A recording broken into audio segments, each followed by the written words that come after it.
대한민국 육군소장 송지현. 그녀의 이름 앞에는 늘 최초라는 수식어가 그림자처럼 따라다녔다. 최초의 여성 보병 대대장, 최초의 여성 연대장을 거쳐 마침내 최전방 보병사단의 지휘봉을 잡은 최초의 여성 사단장이 되기까지 그녀의 군 생활은 하나의 살아있는 전설이었다. 군 내부에서 사람들은 그녀를 강철 불사조라 불렀다. 어떤 절체절명의 위기 속에서도 결코 꺾이거나 타협하지 않고 오히려 그 잿더미 속에서 더욱 강렬한 불꽃을 피우며 비상하는 그녀의 성정을 빗댄 경외의 표현이었다. 그녀의 집무실은 세간의 상상과는 달리 화려함과는 거리가 멀었다. 벽면을 가득 메운 거대한 작전지도, 빼곡히 꽂힌 각종 군사서적, 그리고 한치의 오차도 없이 각을 맞춰 정돈된 서류 뭉치들이 그녀의 강직하고 빈틈없는 성격을 말해주고 있었다. 거대한 통유리창 너머로는 험준한 산세가 병풍처럼 펼쳐진 철책선이 아스라이 보였다. 그녀가 자신의 목숨을 걸고 지키는 조국의 심장이자 가장 날카로운 경계선이었다. 그녀에게는 군인으로서의 산만큼이나, 아니 어쩌면 그보다 더 중요한 또 다른 이름이 있었다. 바로 어머니라는 이름이었다. 20해 전 쉴 틈 없는 경무 속에서 기적처럼 얻은 아들 강민준. 아들은 그녀의 유일한 약점이자 가장 강력한 존재 이유였다. 민준이 신병교육대에 입소하던 날, 송지현은 일부러 아들을 보러 가지 않았다. 사단장으로서 수많은 장병들의 입소를 주관해야 했지만 정작 제 아들이 군복을 입는 모습은 차마 마주할 용기가 없었다. 혹여나 아들을 향한 모정이 지휘관으로서의 냉철한 판단력을 흐리게 할까봐 그녀는 스스로에게 더욱 엄격하고 가혹한 잣대를 들이댔다. 민주는 그런 어머니를 단 한 번도 원망하지 않았다. 오히려 누구보다 굳건하고 담담한 눈빛으로 경례를 붙이고 훈련소로 들어섰다. 그녀의 아들다웠다. 여느 때와 다름없는 평온한 오후였다. 산하 부대들의 주간 훈련 성과 보고서를 검토하던 송지연의 책상 위로 비서실장의 내선 전화가 날카롭게 울렸다. 사단장님, 등록되지 않은 번호로 아드님께서 전화를 하셨습니다. 연결해 드릴까요? 송지연은 순간 펜을 든 채 멈칫했다. 신병교육을 마치고 자대 배치를 받은 지 이제가 한 달. 이등병 시절을 제외하고는 단 한 번도 부대로 직접 전화를 건 적이 없는 아들이었다. 늘 정해진 시간에 짧게 안부를 묻는 것이 전부였다. 무언가 불길하고 서늘한 예감이 뱀처럼 등줄기를 타고 흘렀다. 연결해. 수화기를 들자 지직거리는 소음과 함께 익숙하지만 어딘가 낯선 아들의 목소리가 흘러나왔다. 어머니, 저 민준이에요. 목소리가 쇠를 긁는 것처럼 심하게 잠겨 있었다. 마치 오랫동안 통곡했거나 혹은 처절한 비명을 지른 사람처럼 거칠고 메말라 있었다. 민준아, 무슨 일이니? 목소리가 왜 그래? 아니에요. 그냥 목소리가 듣고 싶어서 전화했어요. 명백한 거짓말이었다. 송지연은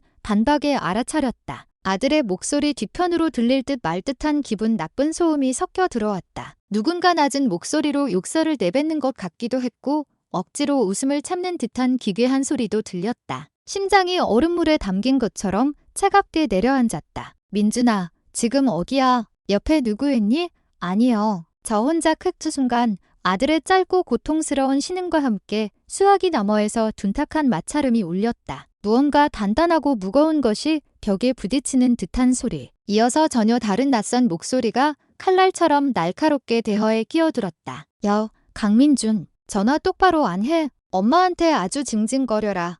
아닙니다. 다급하게 외치는 아들의 목소리. 그리고 다시 한 번 퍽 하는 소름 끼치는 타격음이 고막을 때렸다. 전화 끊어. 새끼야. 좋은 말 할 때. 어머니, 저도. 전화는 그렇게 일방적으로 끊어졌다. 송지연은 수화기를 든 채 그대로 얼어붙었다. 몇 초간의 아득한 정적. 그녀의 머릿속에서는 방금 전의 대화와 소리들이 수만 번 반복 재생되었다. 아들의 잠긴 목소리, 억지로 쥐어짜내는 듯한 안부, 그리고 그 모든 것을 무참히 짓밟아 버린 낯선 목소리와 폭력의 소음. 그녀는 아주 천천히 떨리는 손으로 수화기를 내려놓았다. 강철 같았던 그녀의 얼굴에 미세한 균열이 가기 시작했다. 보고서를 검토하던 냉철한 지휘관의 눈빛은 온데간데없고 절망적인 예감에 사로잡힌 한 마리 암사자의 눈빛만이 번뜩였다. 그녀는 자리에서 벌떡 일어났다. 전속부관, 당장 들어와. 문이 열리고 젊은 최 대위가 칼같이 각을 잡고 들어섰다. 네,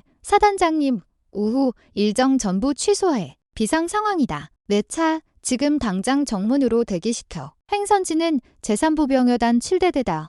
전속부관의 눈이 놀라움으로 커졌다. 7대대에 바로 사단장의 아들 강민준 이병이 배치된 부대였다. 사단장님, 무슨 일이십니까? 내 아들에게 무슨 일이 생겼다. 송지연의 목소리는 얼음장처럼 차가웠다. 그러나 그 서늘한 차가움 속에는 세상 모든 것을 태워버릴 듯한 뜨거운 용암이 들끓고 있었다. 그녀는 책상 위에 지휘봉 대신 차 키를 움켜쥐었다. 지금부터는 사단장 송지연이 아닌 어머니 송지연의 시간이었다. 조국의 철책선이 아닌 아들을 향한 길 위에서 그녀는 생이 가장 중요하고 처절한 전투를 시작하려 하고 있었다. 사단장 전용 지휘 차량이 포효하듯 사단본부를 빠져나갔다. 송지연은 뒷좌석에 앉아 굳은 얼굴로 창밖만 바라보고 있었다. 짙은 녹색의 군용 차량은 아스팔트를 집어삼킬 듯 맹렬한 속도로 달렸다. 길가의 나무와 표지판들이 희미한 잔상으로 스쳐 지나갔다. 그러나 그녀의 눈에는 아무것도 들어오지 않았다. 오직 수화기 너머에서 들려왔던 아들의 고통스러운 신음과 폭력의 소음만이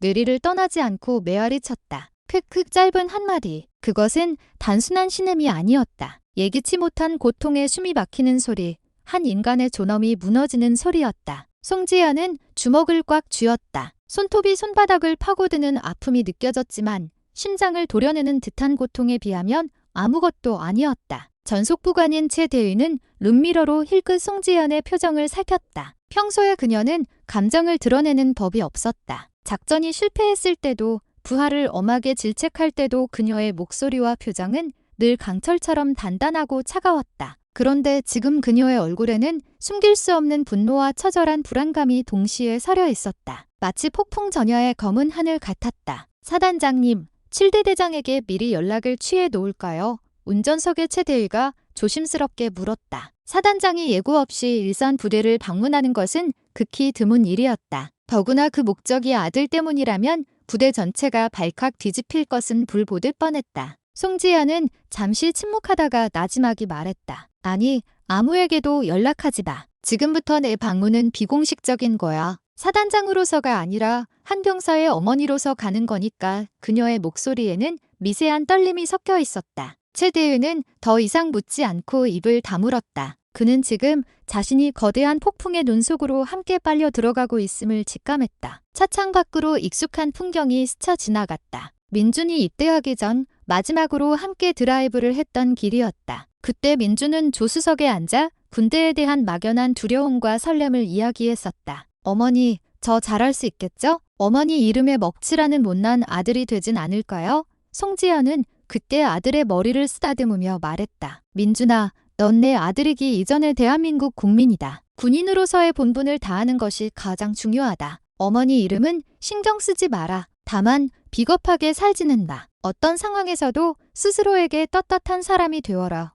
그렇게 말하는 자신의 목소리가 아들에게 얼마나 차갑고 비정하게 들렸을까? 아들은 그저 따뜻한 격려 한마디를 듣고 싶었을 뿐인데. 송지연은 가슴을 치는 후회에 입술을 깨물었다. 비겁하게 살지 말라고 가르쳤는데 정작 제 아들이 부조리 속에서 신음하고 있을 때 아무것도 모르고 있었다니. 어느덧 차량은 7대대 위병소 앞에 멈춰 섰다. 조국은 나를 믿는다는 비석의 글씨가 유난히 눈에 시렸다. 위병소 근무를 서던 2명의 병사가 사단장급 지휘 차량을 보고는 혼비백산하여 달려나왔다. 충성! 누구 경례를 붙이려던 위병소 책임자인 오만석 중사의 말이 채 끝나기도 전에 송지연이 먼저 차에서 내렸다. 그녀는 장군 계급장과 지휘관 표식을 모두 뗀 평상복 차림이었다. 화장기 없는 얼굴과 질끈 묶은 머리, 그리고 평범한 재킷. 누가 봐도 영락 없는 중년 여성의 모습이었다. 오 중사는 당황한 기색이 역력했다. 장군 차에서 내린 사람이 평범한 민간인 아주머니라니. 그는 의심의 눈초리로 송지연을 위아래로 훑어보았다. 면회 오셨습니까? 지금은 면회 시간이 아닙니다. 정해진 절차에 따라 주말에 신청하고 오셔야 합니다. 딱딱하고 권위적인 말투였다. 매뉴얼에 충실한 그러나 인간적인 배려라고는 찾아볼 수 없는 목소리. 급한 일입니다. 강민준 이병 면회 좀 부탁합니다. 송지연은 최대한 감정을 억누르며 말했다. 오 중사는 코웃음을 쳤다. 아주머니, 여기가 어딘 줄 아시고 막무가내로 오십니까? 군대는 떼쓰는 곳이 아닙니다. 다들 급한 사정이 있고 다들 자식이 보고 싶어도 참고 규칙을 지키는 겁니다. 돌아가세요. 떼쓰는 곳이 아니다. 그 말이 비수처럼 송지연의 가슴에 박혔다. 아들이 폭력에 신음하고 있을지 모른다는 생각에 피가 마르는 심정으로 달려온 어미에게 그는 규칙과 절차를 들먹이며 모욕감을 안겨주었다. 송지연의 눈빛이 차갑게 가라앉았다. 규칙이라 좋지. 그럼 나도 규칙대로 해야겠군. 그녀는 재킷 안주머니에서 자신의 신분증을 꺼내 우중사의 눈앞에 내밀었다. 분청색 바탕에 선명하게 박힌 무궁화 2개. 소장 계급장과 함께 육군 제7보병 사단장 소장 송지현이라는 글자가 우중사의 동공을 강타했다. 우중사의 얼굴이 하얗게 질렸다. 그는 숨쉬는 법조차 잊은 사람처럼 눈만 끔뻑이며 신분증과 송지연의 얼굴을 번갈아 쳐다보았다. 방금 전 자신이 아주머니라 부르며 모욕했던 사람이 자신이 속한 사단의 최고 지휘관이라는 사실을 내가 받아들이지 못하는 듯했다. 오만석 중사, 송지연이 얼음 같은 목소리로 그의 이름을 불렀다. 지금부터 5분 주겠다. 당장 너의 직속 상관인 대대장에게 내 방문 사실을 보고하고 강민준 이병을 이곳 위병소 앞으로 데리고 와. 만약 5분 안에 내 눈앞에 아들이 보이지 않는다면 오늘부로 내 군 생활은 끝이라고 생각하면 된다. 알아들었나? 우중사는 공포에 질려 부들부들 떨며 거의 비명에 가까운 소리로 외쳤다.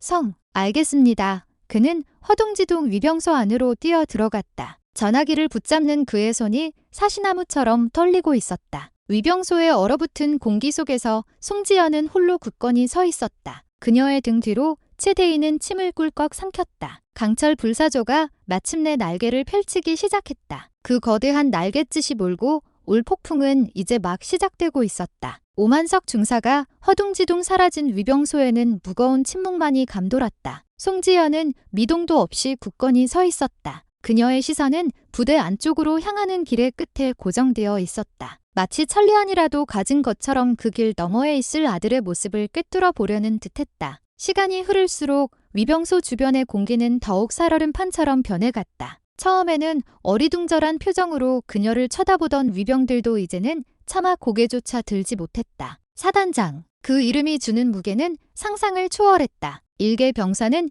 평생 군 생활 동안 한 번 마주치기도 힘든 존재. 그런 존재가 지금 예고도 없이 그것도 모든 지휘관을 건너뛰고 위병소 앞에 직접 나타난 것이다. 잠시 후 맹렬한 속도로 달려오는 군용 지프차의 엔진 소리가 정적을 깼다. 차는 위병소 앞에 급정거했고 흙먼지가 채 가라앉기도 전에 운전석과 조수석에서 2명의 장교가 거의 굴러나오다시피 내렸다. 배가 볼록 나온 중년의 중령과 젊은 대위였다. 각각 7대 대장인 김경수 중령과 민준이 속한 중대의 중대장 정민석 대위였다. 그들은 방금 전 무슨 소리를 들었는지 사색이 된 얼굴로 송지연을 향해 달려왔다. 충성, 대대장 중령 김경수, 사단장님께 대하여 경례 충성. 중대장 대위 정민석, 우렁찬 경례 소리가 위병소를 울렸지만 그들의 목소리는 공포로 가늘게 떨리고 있었다. 송지연은 그들의 경례를 받지도 않고 싸늘한 시선으로 그들을 위아래로 훑었다. 자네들이 이 부대의 지휘관인가? 네, 그렇습니다. 그런데 사단장님, 어인 일로 예고도 없이 김경수 중령이 땀을 뻘뻘 흘리며 물었다. 그의 눈은 불안하게 흔들리고 있었다. 무언가를 감추고 있는 자의 전형적인 모습이었다. 내 아들 강민준 이병은 어디에 있나? 송지연의 목소리에는 일말의 감정도 실려있지 않았다. 그저 사실을 확인하려는 기계적인 음성이었다. 그녀의 질문에 김충령과 정 대위의 얼굴이 순간 굳어졌다. 두 사람은 잠시 서로의 눈치를 보더니 정 대위가 앞으로 나서며 입을 열었다. 강민준 이병 말입니까? 현재 의무실에서 휴식을 취하고 있습니다. 어제 오후에 전투 체육 시간에 발을 헛디뎌 발목을 조금 다쳤습니다. 큰 부상은 아니고 안정을 취하면 금방 나을 정도의 가벼운 염자입니다. 너무나도 매끄럽고 준비된 듯한 대답이었다. 송지연의 입가에 냉소가 어렸다. 발목 염자라니. 수화기 너머로 들려왔던 그 소리는 결코 발목을 삔 사람의 소리가 아니었다. 전투 체육 시간에 발을 헛디뎠다고. 네, 그렇습니다. 워낙 의욕이 넘치다 보니 조금 무리했던 것 같습니다. 걱정하실 만한 일은 절대 아닙니다. 정 대위는 애써 태연한 표정을 지으며 말했다. 그의 이마에는 식은땀이 송골송골 맺혀 있었다. 송지연은 더 이상 그들의 거짓말을 들어줄 가치가 없다고 판단했다. 됐고, 강민준 이병, 지금 당장 내 눈앞으로 데려와. 하지만 사단장님, 현재 안정이 필요한 상태라 김충령이 다급하게 만류하려 했다. 그 순간 송지연의 눈빛이 칼날처럼 날카롭게 변했다. 내가 지금 자네들에게 의견을 묻는 것으로 보이나? 이건 명령이다. 1분 안에 내 아들을 데려오지 않으면 자네들 둘 다 지휘 자격 박탈은 물론이고 군법회의에 회부될 줄 알아라. 그녀의 목소리에는 한치의 망설임도 없는 절대적인 권위가 실려 있었다. 김충령과 정대휘는 차마 더 이상 아무 말도 하지 못하고 굳은 얼굴로 서로를 마주 보았다. 그들의 눈빛 속에서 어쩔 수 없다는 체념과 이제 다 끝났다는 절망이 교차했다. 정대휘가 다급하게 무전기를 꺼내들고 어디론가 연락을 취했다. 그의 목소리는 거의 울먹임에 가까웠다. 길지 않은 시간이 흘렀다. 부대 안쪽에서 2명의 병사에게 부축을 받으며 절뚝거리며 걸어나오는 한 병사의 모습이 보였다. 송지연의 심장이 쿵 하고 바닥으로 떨어졌다. 멀리서 봐도 분명한 자신의 아들 민준이었다. 그런데 아들의 모습이 이상했다. 정대휘의 보고대로라면 발목을 다쳤어야 할 아들이 정작 다리는 멀쩡하게 걷고 있었다. 대신 그의 얼굴 반쪽이 부자연스러울 정도로 심하게 부어 있었고 깁술은 터져 피딱지가 앉아 있었다. 군복 위로 드러난 목에는 시퍼런 멍 자국이 선명했다. 송지연은 두 눈을 의심했다. 저것이 정말 자신의 아들인가? 불과 한 달 전 늠름한 모습으로 훈련소를 나섰던 그 아들이 맞는가? 민주는 위병소 앞에 서 있는 어머니를 발견하고는 그 자리에 우뚝 멈춰 섰다. 그의 눈이 믿을 수 없다는 듯 커졌다. 이내 그의 눈가에 굵은 눈물이 차올랐다. 그는 필사적으로 눈물을 참으려는 듯 깁술을 깨물었지만 어깨는 가늘게 떨리고 있었다. 송지연은 천천히 아들에게로 걸어갔다. 한 걸음 한 걸음 내디딜 때마다 땅이 꺼지는 듯했다. 아들의 퉁퉁 부은 얼굴, 공포와 슬픔이 뒤엉킨 눈동자, 제 어미를 보고도 차마 다가오지 못하고 망설이는 그 처참한 모습이 그녀의 심장을 갈기갈기 찢어 놓았다. 마침내 아들의 앞에 선 송지연은 아무 말도 하지 못했다. 그녀는 떨리는 손을 들어 아들의 부어오른 뺨을 조심스럽게 어루만졌다. 아들의 살갗은 불덩이처럼 뜨거웠다. 어머니 민준의 입에서 간신히 터져나온 한마디. 그 순간 지난 수십 년간 강철처럼 단단하게 자신을 감싸고 있던 모든 것이 무너져 내리는 것을 느꼈다. 송지연은 말없이 아들을 자신의 품으로 끌어안았다. 아들의 몸은 마른 나뭇가지처럼 가늘게 떨리고 있었다. 그녀의 군복 위로 뜨거운 눈물이 번져 나갔다. 그녀는 고개를 들어 민준의 등 뒤에 서 있는 김경수 중령과 정민석 대위를 노려보았다. 그들의 얼굴은 이미 하얗게 질려 있었다. 그들은 자신들이 마주한 것이 단순한 사단장이 아니라 새끼를 잃기 직전에 분노한 어미 사자라는 것을 뒤늦게 깨닫고 있었다. 발목 염자라고 했나? 송지연의 목소리는 지옥의 가장 깊은 곳에서 울려 퍼지는 것처럼 낮고 서늘했다. 이제 가면은 벗겨졌다. 지금부터는 피해 대가를 치를 시간이었다. 아들을 부축하여 지휘 차량 뒷좌석에 앉힌 송지연은 그 어떤 질문도 하지 않았다. 지금 민준에게 필요한 것은 추궁이 아니라 절대적인 안정이라는 것을 본능적으로 알았다. 그녀는 자신의 재킷을 벗어 아들의 떨리는 어깨를 덮어주었다. 민준은 어머니의 품에 기댄 채 어린아이처럼 소리 없이 눈물만 흘렸다. 그 눈물에는 지난 한 달간 겪었을 고통과 공포, 그리고 마침내 찾아온 안도감이 뒤섞여 있었다. 송지연은 차창 밖으로 시선을 돌렸다. 김경수 중령과 정민석 대위가 사색이 된 얼굴로 차 옆에 부동자세로 서 있었다. 그들의 눈빛은 마치 사형 선고를 기다리는 죄수처럼 공포로 가득 차 있었다. 최대에 송지연이 나지막이 불렀다. 네, 사단장님. 조수석에 앉아있던 전속부관이 긴장된 목소리로 대답했다. 지금 즉시 사단 헌병대와 의무대를 이곳으로 출동시켜. 헌병대에는 이 부대 전체에 대한 출입 통제 및 관련자 전원 대기 명령을 하달하고 의무대에는 응급 후송 헬기를 준비하라고 지시해. 내 아들은 여기서 가장 가까운 민간 병원이 아니라 국군수도병원으로 직접 이송한다.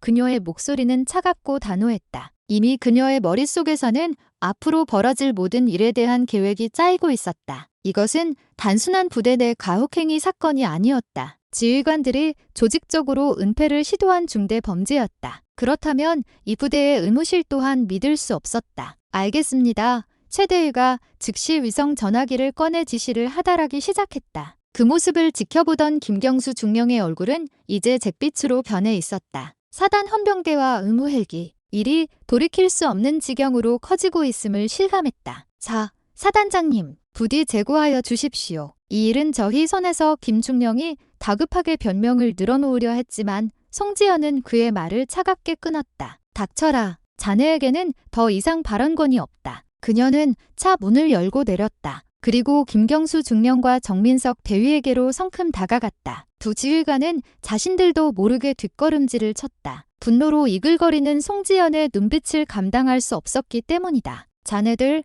내 아들의 상태를 보고도 발목 염자라는 말이 나왔나?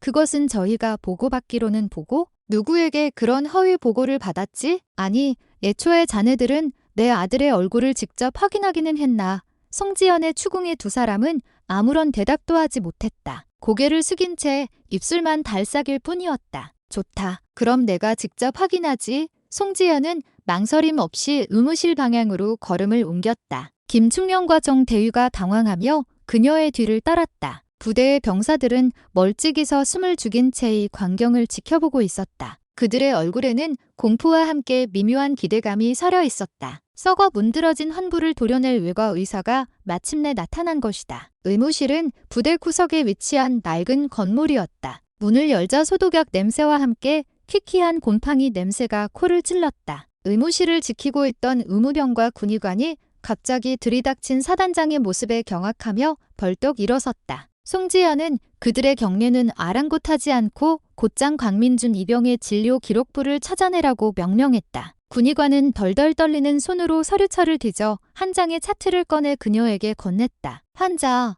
강민준 이병, 병명, 우측 족관절 염자, 처치, 냉찜질 및 안정요.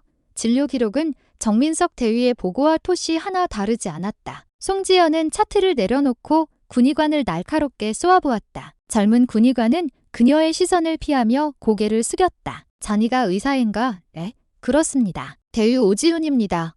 의사라면 환자의 상태를 눈으로 직접 확인했을 터. 내 아들의 얼굴과 몸에 있는 상처들은 보이지 않았나? 그것은 환자 본인이 계단에서 굴렀다고 진술했고 계단에서 구르면 얼굴 한쪽만 저렇게 심하게 붓고 목에만 멍이 드나? 그리고 발목을 다친 환자에게 왜 진통제를 처방했지에 송지연은 차트 한 구석에 작은 글씨로 적힌 약품명을 손가락으로 가리켰다. 염산 패치딘 패치. 그것은 일반적인 염자에는 결코 사용하지 않는 마약성 진통제였다. 골절이나 수술 후에 극심한 통증을 제어하기 위해 쓰는 약물. 군의관의 얼굴이 파랗게 질렸다. 그것은 통증이 심하다고 해서 거짓말. 송지연은 차갑게 내뱉었다. 그녀는 과거 의무사령부에서 근무했던 경험으로 인해 누구보다 약물에 대해 해박했다. 패치딘은 중독의 위험 때문에 군 내부에서도 사용을 엄격히 통제하는 약물이었다. 단순 염자 환자에게 이 약을 처방했다는 것은 환자의 실제 상태가 얼마나 심각한지를 역설적으로 증명하는 셈이었다. 누군가 극심한 고통을 호소하는 아들의 입을 막기 위해 그리고 외부 병원으로 나가지 못하게 하기 위해 무리하게 이 약을 처방한 것이 분명했다. 엑스레이 필름 가져와. 군의관이 거의 울상이 되어 엑스레이실로 달려갔다. 잠시 후 그는 민준의 발목을 찍은 엑스레이 필름을 들고 왔다. 송지연은 필름을 받아들고 형광판에 걸었다. 얼핏 보기에는 뼈에 아무런 이상이 없는 것처럼 보였다. 하지만 그녀는 수많은 부상 장병들을 봐왔던 전문가였다. 그녀는 눈을 가늘게 뜨고 필름의 한 부분을 집중해서 살폈다. 그리고 마침내 찾아냈다. 복사뼈 아래쪽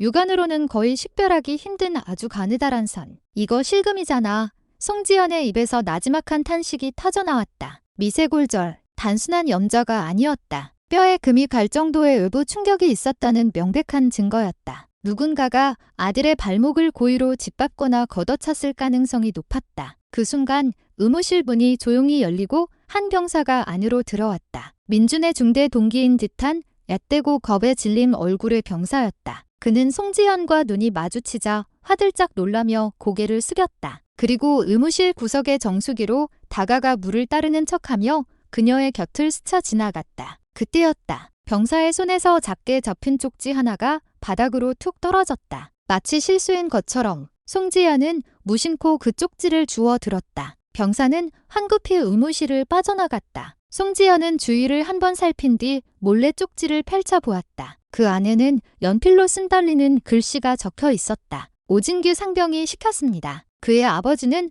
국방부의 아주 높은 분입니다. 모두가 알고 있지만 아무도 말하지 못합니다. 민준이를 살려주세요. 쪽지를 읽는 송지연의 손이 미세하게 떨렸다. 오진규 상병, 그리고 국방부의 높은 분, 모든 퍼즐 조각이 맞춰지는 순간이었다. 이것은 단순한 가혹행위를 넘어 권력의 비호 아래 자행된 조직적인 범죄였다. 그녀의 눈에 차가운 분노의 불꽃이 타올랐다. 이제 진실의 윤곽이 드러났다. 남은 것은 괴물의 심장을 향해 칼을 겨누는 일뿐이었다. 쪽지를 움켜쥔 송지연의 손이 부들부들 떨렸다. 오진규 상병, 국방부 고위 간부의 아들, 모든 의문이 풀리는 동시에 더 거대한 벽이 그녀의 앞을 가로막고 있음을 직감했다. 대대장과 중대장이 그토록 필사적으로 사건을 은폐하려 했던 이유, 젊은 군의관이 명백한 폭행의 흔적을 보고도 거짓 진료 기록부를 작성할 수밖에 없었던 이유, 그 모든 것의 배후에 거대한 권력의 그림자가 드리워져 있었다. 그녀는 쪽지를 주머니 깊숙이 찔러넣고 엑스레이 필름을 든 채 의무실을 나섰다. 밖에서 초조하게 기다리고 있던 김경수 중령과 정민석 대위는 그녀의 얼음장 같은 표정을 보고는 침을 꿀꺽 삼켰다. 김경수 중령, 네, 사단장님, 자네 저 엑스레이 필름을 보고도 단순 염자라는 말이 나오나? 송지연은 필름을 김 중령의 얼굴 앞에 들이밀었다. 필름에 선명하게 나타난 미세골절의 흔적, 김 중령의 동공이 세차게 흔들렸다.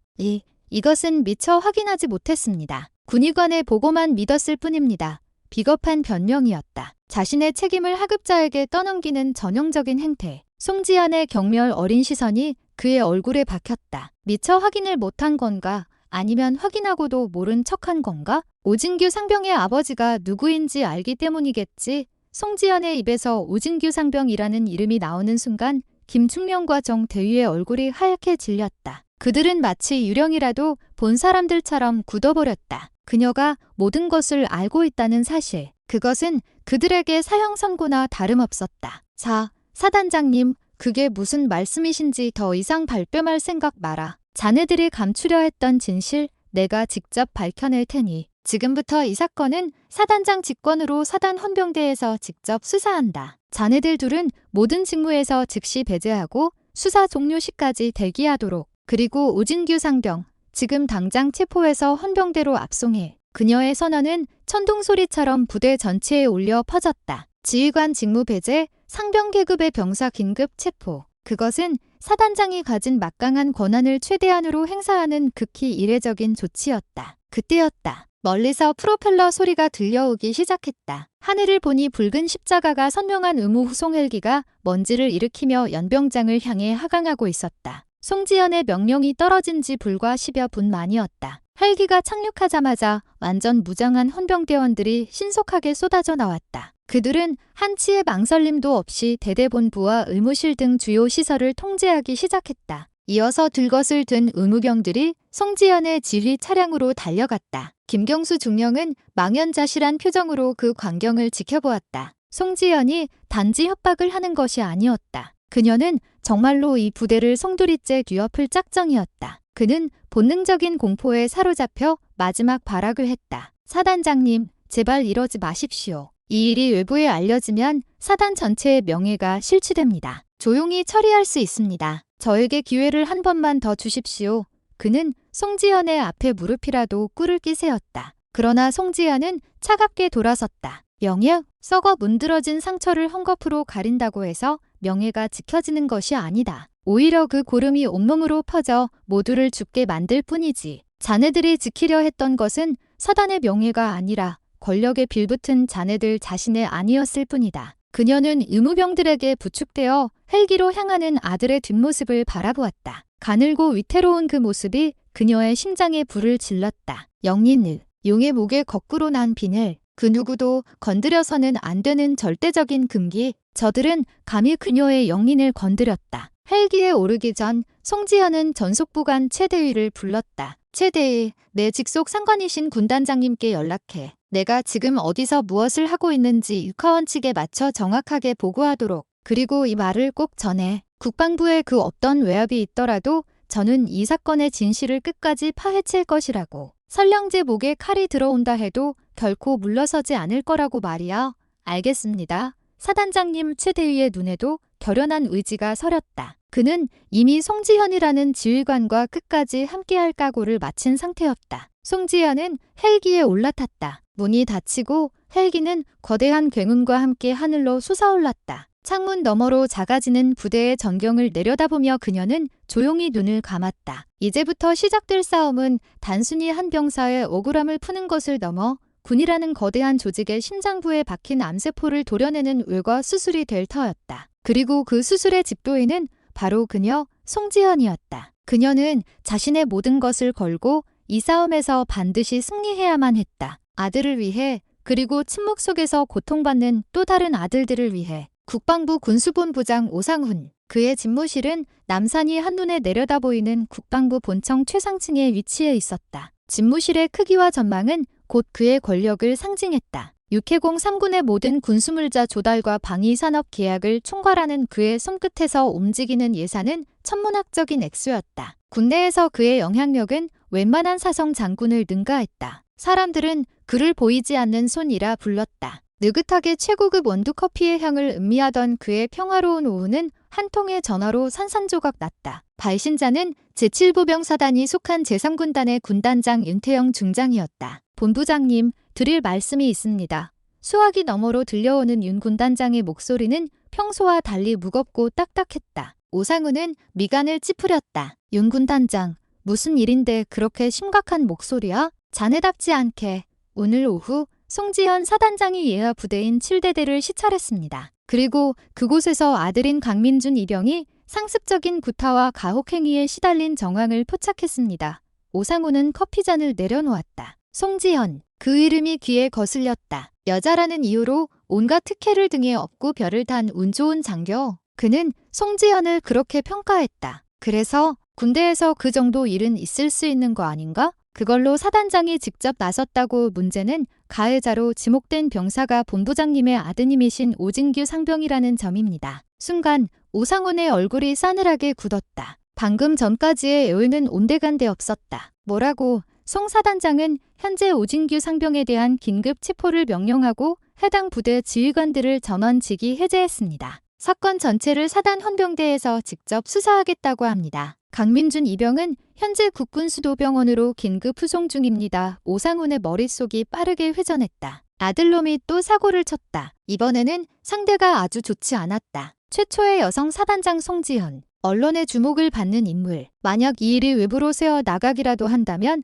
걷잡을 수 없이 커질 터였다. 윤 군단장. 지금 당장 송지현, 그 여자한테 연락해서 모든 조치를 중단하라고 해. 일개 사단장이 국방부 본부장 아들을 상대로 무슨 짓이야? 이건 명백한 월권행위고 협박이야. 그의 목소리에는 노골적인 분노와 짜증이 묻어나왔다. 본부장님, 그건 어렵습니다. 송 사단장은 제게 직접 보고하기를 국방부에 그 어떤 외압이 있더라도 물러서지 않겠다고 했습니다. 사단장의 정당한 지휘권 행사를 제가 막을 명분이 없습니다. 윤태영 군단장은 단호했다. 그는 오상훈의 라인이 아니었다. 오직 실력 하나로 밑바닥부터 올라온 군내에서도 강직하기로 소문난 인물이었다. 오상훈은 이를 갈았다. 명분은 만들면 되는 거야. 윤 군단장, 자네도 옷 벗고 싶지 않으면 처신 잘해. 이건 부탁이 아니라 경고야. 오상훈은 일방적으로 전화를 끊어버렸다. 그는 책상 서랍을 열어 비밀 수첩을 꺼냈다. 그 안에는 국방부와 군,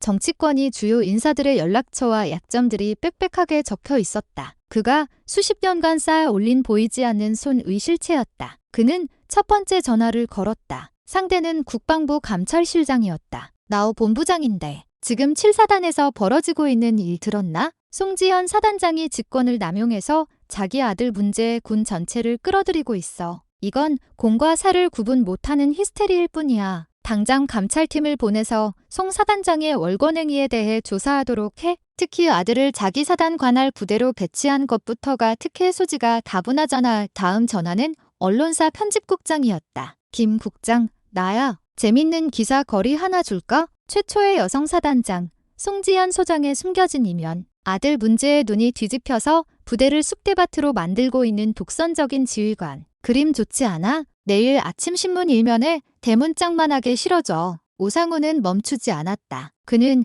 자신이 동원할 수 있는 모든 인맥과 권력을 총동원해 송지현을 압박하기 시작했다. 송지현을 아들의 복수를 위해 군 전체를 위험에 빠뜨리는 감정적인 여성 지휘관으로 둔갑시키는 여론전을 펼치는 동시에 국방부 내부의 공식적인 라인을 통해 그녀의 지휘권 자체를 문제 삼으려 했다. 그는 자신의 아들이 저지른 폭력 따위는 안중에도 없었다. 그에게 중요한 것은 오직 자신의 권력과 체면을 지키는 것뿐이었다. 감히 자신의 아들을 건드린 대가가 얼마나 혹독한지를 송지연이라는 여자에게 뼈저리게 느끼게 해주고 싶었다. 모든 통화를 마친 오상우는 다시 창가로 다가갔다. 그의 눈에 비친 서울의 야경은 마치 그의 발 아래 엎드린 거대한 제국처럼 보였다. 그는 자신이 이 제국의 왕이라고 믿어 의심치 않았다. 송지연, 네가 아무리 불사조라고 해도 내 손아귀에서 벗어날 순 없어. 그는 승리를 확신하며 비릿한 미소를 지었다. 보이지 않는 손이 움직이기 시작했다. 거대한 음모의 거미줄이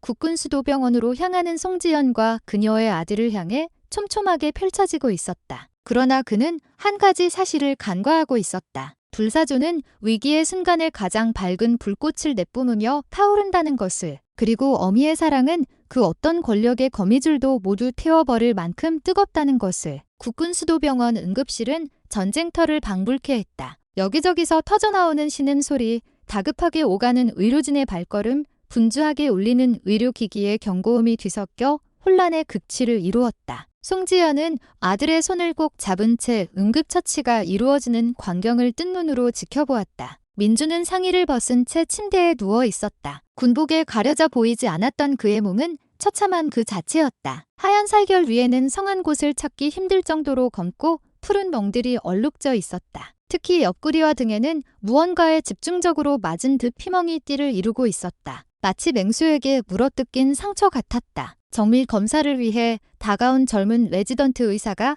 민준의 몸을 살피다 말고 흠칫 놀라며 송지연을 쳐다보았다. 어머님, 아니, 사단장님, 이건 단순 구타 수준이 아닙니다. 장기 파열이 의심될 정도입니다. 당장 시트 촬영부터 진행해야겠습니다. 송지연은 묵묵히 고개를 끄덕였다. 그녀의 눈은 아들의 몸에 새겨진 흉터 하나하나를 빠짐없이 담고 있었다. 저 멍 하나하나가 아들이 감내해야 했을 고통의 시간이라고 생각하니 심장이 갈기갈기 찢기는 듯했다. 민주는 고통 속에서도 의식이 돌아오자 어머니의 손을 더욱 꽉 잡았다. 어머니, 죄송해요. 저 때문에 아니다. 송지연은 아들의 말을 막았다. 네가 죄송할 것은 아무것도 없다. 잘못한 것은 내가 아니라 너를 이렇게 만든 자들과 그것을 외면한 자들이다. 그러니 아무 걱정 말고 치료에만 전념해라. 나머지는 여미가 모두 해결할 것이다. 그녀의 목소리는 한없이 다정했지만 그 안에 담긴 의지는 강철보다 단단했다. 시트 촬영과 각종 검사가 진행되는 동안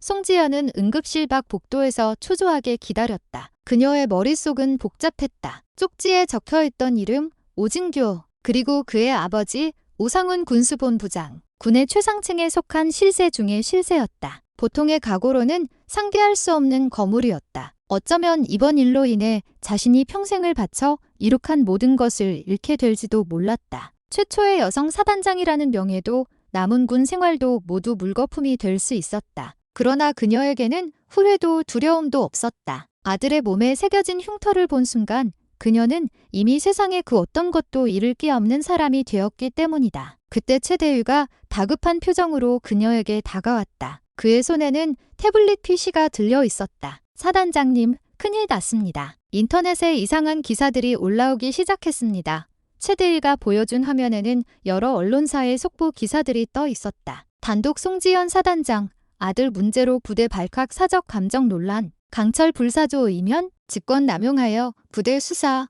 월권행위 도마 의혹, 국방부, 송 사단장 지휘권 남용 여부 긴급 감찰 착수 검토. 기사의 내용은 약속이라도 한 듯 똑같았다. 송지연이 아들을 위해 이성을 잃고 직권을 남용했으며 군의 기강을 무너뜨리고 있다는 악의적인 내용이었다. 오상훈이 움직이기 시작한 것이다. 예상보다 훨씬 빠르고 조직적인 공격이었다. 사단장님, 이건 명백한 여론 조작입니다. 오 본부장 쪽에서 손을 쓴 게 분명합니다. 어떻게 대응하시겠습니까? 송지연은 기사들을 차가운 눈으로 훑었다. 그리고는 나지막이 말했다. 대응하지 않는다네? 하지만 이대로 두면 지금 내가 진흙탕 싸움에 뛰어드는 순간 저들의 프레임에 갇히게 된다. 저들이 원하는 것이 바로 그것이야. 이 사건의 본질을 아들을 위한 어머니의 히스테리로 변질시키는 것. 나는 그들의 의도대로 움직여주지 않을 것이다. 그녀는 눈을 감았다. 우리가 가진 가장 강력한 무기는 진실이다. 그리고 그 진실은 지금 저 안, 수술실에서 검사받고 있는데 아들의 몸에 새겨져 있다. 모든 검사 결과가 나올 때까지 기다린다. 팩트가 모든 억측을 잠재울 것이다. 그녀의 판단은 냉철하고 정확했다. 감정적인 대응은 오히려 적에게 공격의 빌미만 줄 뿐이었다. 얼마 후 검사를 마친 담당 군의관이 심각한 표정으로 그녀에게 다가왔다. 사단장님, 검사 결과가 나왔습니다. 강민준 이병은 우측 늑골 3개의 미세 골절이 확인되었고 비장 파열로 인한 복강 내 출혈이 관찰됩니다. 당장 응급수술에 들어가지 않으면 생명이 위험할 수도 있는 상황입니다. 늑골 골절, 비장 파열. 송지연의 눈앞이 아찔해졌다. 단순 폭행이 아니라 살인 미수나 다름없는 중상이었다. 만약 그녀가 조금만 늦게 도착했더라면 아들을 영영 잃을 수도 있었다는 생각에 온몸의 피가 차갑게 식었다. 수술 성공할 수 있겠지? 그녀의 목소리가 가늘게 떨렸다. 강철 불사조라 불리던 그녀가 생전 처음으로 다른 사람에게 여원하듯 묻고 있었다. 최선을 다하겠습니다. 하지만 마음의 준비를 군의관이 말을 채 잊지 못했다. 그 순간 송지연의 등 뒤에서 낮고 위험 있는 목소리가 들려왔다. 반드시 성공시켜야 하네. 그게 자네의 임무야? 송지연이 고개를 돌리자 그곳에는 제3군단 군단장 윤태영 중장이 굳은 얼굴로 서 있었다. 그의 등 뒤로는 군단 참모장과 헌병대장이 도열해 있었다. 그녀의 직속 상관이 직접 병원까지 찾아온 것이다. 군단장님 보고는 받았다. 송 장군, 지금까지 혼자서 힘들었겠군. 윤태영은 송지연의 어깨를 가볍게 두드렸다. 그 짧은 접촉만으로도 그녀는 거대한 버팀목이 생긴 듯한 든든함을 느꼈다. 지금부터 이 사건은 사단이 아닌 군단에서 직접 지휘한다. 군단 헌병대와 감찰, 법무실의 모든 인력을 투입해서 사건의 진상을 명명백백하게 밝혀낼 것이다. 외부의 어떤 압력도 내가 직접 막아낼 테니 송 장군은 어미로서 아들의 곁을 지키도록. 윤태영의 눈빛은 흔들림이 없었다. 그는 오상훈의 압력에도 굴하지 않고 자신의 부하이자 군의 명예를 지키려는 송지연의 편에 서기로 결심한 것이다. 감사합니다. 군단장님. 송지연은 진심을 담아 고개를 숙였다. 거대한 어둠 속에서 한 줄기 빛을 본 기분이었다. 이제 그녀는 혼자가 아니었다. 거대한 벽에 맞서 싸울 또 다른 아군이 생긴 것이다. 수술실로 들어가는 아들의 침대를 바라보며 그녀는 다시 한번 굳게 다짐했다. 이 싸움에서 반드시 이겨 아들에게 떳떳한 어머니의 모습을 보여주겠다고. 윤태영 군단장의 개입은 판을 뒤흔드는 결정적인 한 수였다. 사건의 지휘권이 사단에서 군단으로 격상되면서 오상훈이 동원했던 국방부 감찰실의 압박은 힘을 잃었다. 군단장의 정당한 지휘권 행사에 국방부 직할 부서가 직접 개입하는 것은 명백한 절차 위반이었기 때문이다. 오상훈이 풀어놓은 악의적인 언론 기사들 역시 군단 차원의 정식 수사 착수라는 공식 발표 앞에 그 기세가 한풀 꺾였다. 오상훈은 자신의 집무실에서 신문을 구겨 던지며 우발대발했다. 윤태영, 이 고지식한 늙은이가 감히 내 앞길을 막아. 그는 윤태영 군단장이 자신의 경고를 무시하고 송지연의 편에 섰다는 사실에 참을 수 없는 모욕감을 느꼈다. 하지만 동시에 불안감에 휩싸였다. 윤태영은 군내에서 그 누구의 라인도 타지 않는 청렴하고 강직하기로 소문난 인물이었다. 그런 그가 직접 나섰다는 것은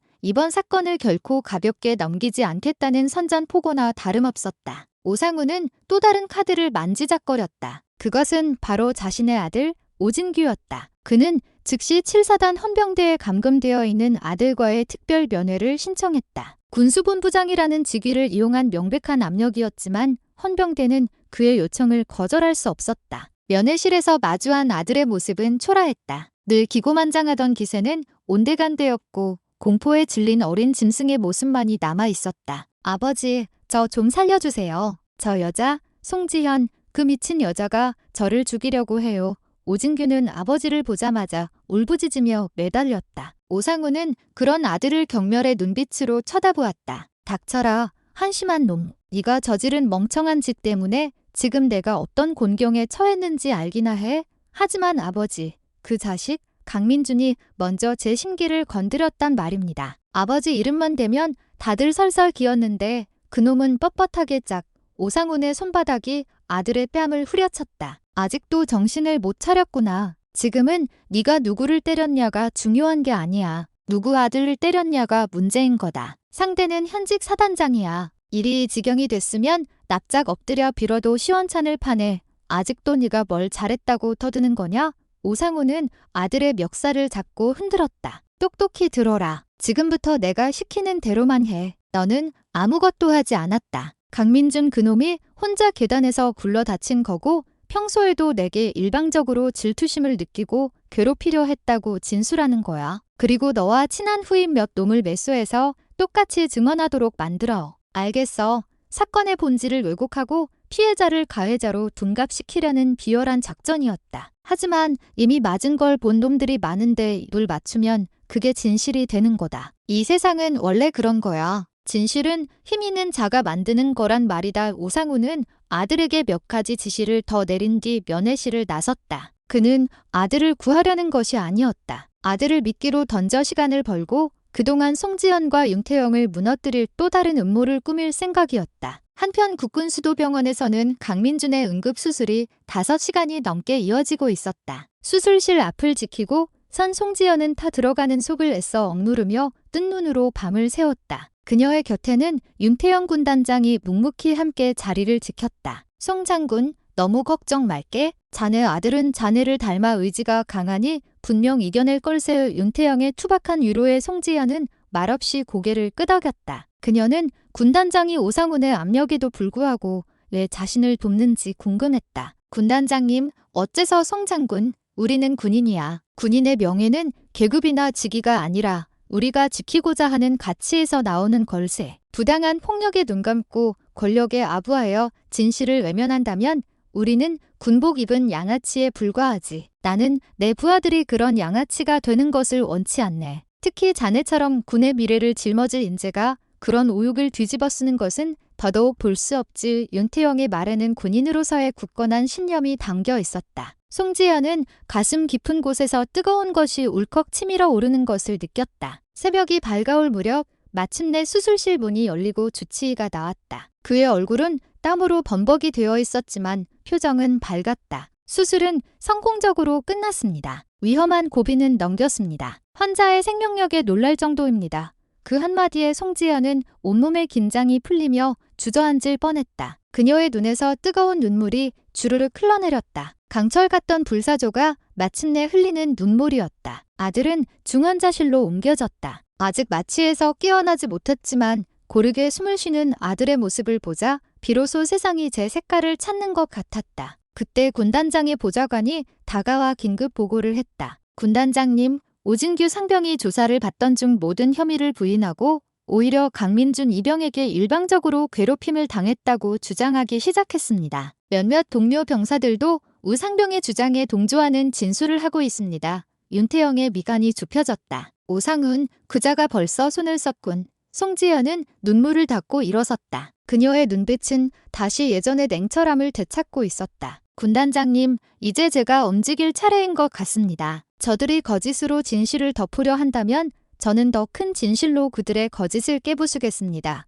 그녀는 최대위를 불렀다. 최대위, 지금부터 7대 대전 병사들을 대상으로 1대1 면담을 실시한다. 익명성을 철저히 보장하고 오진규 상병에게 피해를 입은 다른 병사들의 사례를 모두 수집해. 한 건도 빠짐없이. 그리고 그 아이를 찾아. 나에게 쪽지를 건넸던 그 병사. 그 아이가 이 모든 것을 뒤집을 열쇠를 쥐고 있을 거야. 폭풍의 눈 한가운데서 송지연의 반격이 시작되고 있었다. 이제 싸움은 단순히 진실을 밝히는 것을 넘어 침묵을 강요당했던 수많은 약자들의 목소리를 되찾는 거대한 전쟁으로 번져나가고 있었다. 송지연의 명령에 따라 군단 헌병대는 출대대 전체에 대한 대대적인 전수조사를 시작했다. 조사의 핵심은 오진규의 왕국에 대한 실체를 파헤치는 것이었다. 익명성이 보장된 설문지와 1대1 심층 면담이 진행되자 굳게 닫혀있던 병사들의 입이 조금씩 열리기 시작했다. 그들이 털어놓은 이야기는 충격적이었다. 오진규는 단순히 후임들을 괴롭히는 수준을 넘어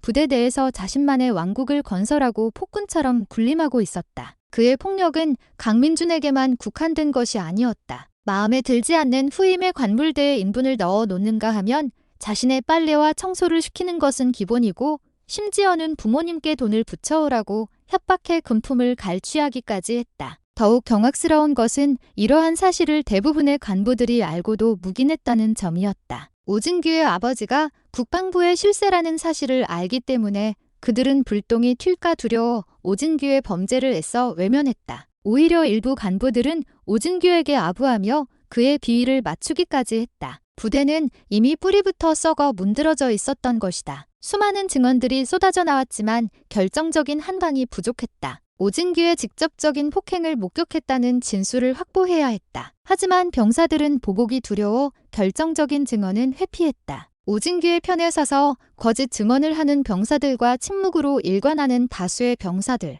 진실의 문턱에서 조사는 교착 상태에 빠졌다. 송지연은 초조해졌다. 시간이 흐를수록 오상훈이 꾸며놓은 거짓의 벽은 더욱 견고해질 터였다. 그녀는 마지막 희망을 걸고 자신에게 쪽지를 건넸던 그 병사를 찾기 시작했다. 최대위가 면담 기록과 병사들의 인상착의를 토대로 수소문한 끝에 마침내 그 병사를 찾아냈다. 그의 이름은 이현우. 강민준과 함께 입대한 동기였다. 송지연은 이현우 이병과의 독대를 요청했다. 군단 헌병대가 마련한 작은 면담실, 창문도 없는 밀폐된 공간에서 송지연은 겁에 질려 고개만 숙이고 있는 젊은 병사와 마주 앉았다. 이현우 이병. 송지연의 부름에 이현우의 어깨가 움찔 떨렸다. 고개 들고 나를 보거라. 이현우는 마지못해 고개를 들었다. 그의 눈은 두려움으로 가득 차 있었다. 자신 때문에 일이 커졌다고 자책하는 듯했다. 네가 나에게 준 쪽지 고맙게 생각한다. 내 용기 덕분에 내 아들이 목숨을 건질 수 있었다. 송지연은 따뜻한 목소리로 말했지만 이현우는 여전히 입을 열지 못했다. 무엇이 두려운지 안다. 오진규가 두렵겠지. 그의 아버지가 두려울 것이고 이 일이 끝나고 부대로 돌아갔을 때 겪게 될 뽀복이 두려울 것이다. 맞나? 이현우는 작게 고개를 끄덕였다. 그의 눈에 눈물이 고이기 시작했다. 현우야, 나는 너에게 증언을 강요하지 않겠다. 네가 보고 들은 것을 말하는 것은 전적으로 너의 선택이다. 하지만 이것 하나만은 기억해다오. 네가 오늘 여기서 침묵한다면 제1, 제3의 오진규는 계속해서 나타날 것이다. 그리고 너와 같은 혹은 내 아들 민준이와 같은 또 다른 피해자들이 계속해서 고통받게 될 것이다. 침묵은 때로는 폭력보다 더 잔인한 무기가 될 수 있단다. 송지연은 자리에서 일어나 면담실을 나가려 했다. 그 순간 이현우의 떨리는 목소리가 그녀를 붙잡았다. 무섭습니다. 송지연이 걸음을 멈추고 돌아보았다. 저는 정말 무섭습니다. 오진규 상병이 저를 가만두지 않을 겁니다. 아무도 저를 지켜주지 못할 겁니다. 민준이처럼 될까봐, 아니 그보다 더 끔찍한 일을 당할까봐 너무나 무섭습니다. 그의 목소리는 절규에 가까웠다. 그것은 한 나약한 개인의 울부짖음이 아니라 거대한 폭력 앞에 선 모든 약자들의 공포를 대변하는 소리였다. 송지연은 다시 그의 앞에 앉았다. 그리고 그의 떨리는 손을 잡아주었다. 그녀의 손은 따뜻하고 단단했다. 내가 약속하마. 내가 너를 지켜주겠다. 사단장의 계급을 걸고 내 아들을 지키는 어미의 마음으로 너를 끝까지 지켜주겠다고 약속한다. 아무도 내 머리카락 하나 건드리지 못하게 할 것이다. 그러니 용기를 내주지 않겠니? 민준이를 위해서, 그리고 너 자신을 위해서. 이현우는 한참 동안 아무 말 없이 눈물만 흘렸다. 그는 자신을 잡아주는 따뜻한 손과 진심이 담긴 눈빛을 바라보았다. 그리고 마침내 결심한 듯 입을 열었다. 말하겠습니다. 제가 본 모든 것을 전부 다 말씀드리겠습니다. 이현우의 침묵의 증언이 시작되었다. 그는 그날의 진실을 남김없이 털어놓았다. 오진규가 사소한 트집을 잡아 민준을 창고로 끌고 갔고 그곳에서 무자비한 폭행을 가했다는 것. 그리고 그 모든 과정을 정민석 중대장이 창밖에서 지켜보고도 모른 척했다는 충격적인 사실까지. 그의 증언은 녹화되고 있었고 그 영상은 오진규와 오상훈의 모든 거짓말을 한순간에 무너뜨릴 가장 강력한 무기가 될 터였다. 이현우의 용기 있는 고백은 교착 상태에 빠졌던 수사의 결정적인 돌파구를 마련했다. 그의 증언을 시작으로 다른 병사들도 하나둘 용기를 내기 시작했다. 침묵의 댐에 작은 균열이 생기자 본물처럼 진실이 터져나오기 시작한 것이다. 송지연은 면담실을 나오며 하늘을 보았다. 희망이 보이기 시작했다. 하지만 그녀는 알고 있었다. 진짜 싸움은 이제부터라는 것을. 이 증거들을 가지고 오상훈이라는 거대한 성벽을 어떻게 무너뜨릴 것인가? 그것이 그녀에게 남겨진 마지막 과제였다. 이현우 이병의 결정적인 증언과 뒤이어 쏟아진 병사들의 고백은 수사의 흐름을 완전히 바꿔놓았다. 군단 헌병대가 확보한 증거들은 오진규의 상습적인 폭행과 금품 갈취, 그리고 부대 간부들의 조직적인 은폐 시도를 명백하게 입증하고 있었다. 이제 법적인 처벌을 위한 모든 요건은 갖추어졌다. 윤태영 군단장은 수사 결과를 바탕으로 오진규 상병을 폭행치상, 직권남용, 금품 갈취 등의 혐의로 군 검찰에 구속 송치했다. 또한 사건을 은폐하고 허위 보고를 한 대대장 김경수 중령과 중대장 정민석 대위에 대해서도 직무유기 및 허위 보고 혐의로 형사 입건하고 군인사위원회에 파면을 건의했다. 7대대 전체에 대한 대대적인 인사조치와 부대 개편안도 함께 보고되었다. 군단장으로서 할 수 있는 가장 강력하고 신속한 조치였다. 이 소식은 즉시 언론을 통해 대서특필되었다. 처음 송지현을 비난했던 여론은 하루아침에 뒤집혔다. 그녀는 아들의 복수에 눈이 먼 감정적인 지휘관에서 군 내부의 부조리를 척결하려는 정의로운 영웅으로 재평가받았다. 오상훈이 애써 쌓아 올린 거짓의 성이 한순간에 무너져 내리는 순간이었다. 궁지에 몰린 오상훈은 최후의 발악을 시작했다. 그는 자신이 가진 모든 권력과 인맥을 동원해 군 검찰과 재판부에 압력을 행사하려 했다. 어떻게든 아들의 형량을 줄이고 자신의 이름이 사건에 연루되는 것을 막기 위해서였다. 그는 심지어 국방부 장관에게 직접 독대를 요청해 이번 사건이 군의 사기를 저하시키고 안보에 위협이 될 수 있다는 해괴한 논리를 펴며 수사를 축소시켜 달라고 여원하기까지 했다. 하지만 그의 시도는 모두 수포로 돌아갔다. 윤태영 군단장이 수사 초기부터 군 참모총장에게 모든 진행 상황을 직보하며 방어막을 쳐놓았기 때문이다. 참모총장 역시 군의 명예를 바로 세우기 위해 이번 사건을 일벌백계 해야 한다는 강한 의지를 가지고 있었다. 왕의 성이라 믿었던 오상훈의 권력은 정이라는 더 큰 힘 앞에서 모래성처럼 허물어지고 있었다. 한편 중환자실에서 일반 병실로 옮겨진 강민주는 빠른 속도로 회복하고 있었다. 어머니의 헌신적인 간호와 동료들의 응원 덕분이었다. 송지연은 매일 밤 아들의 곁을 지키며 그동안 나누지 못했던 이야기들을 나누었다. 어머니, 저 때문에 너무 많은 것을 잃으시는 건 아닌지 걱정돼요?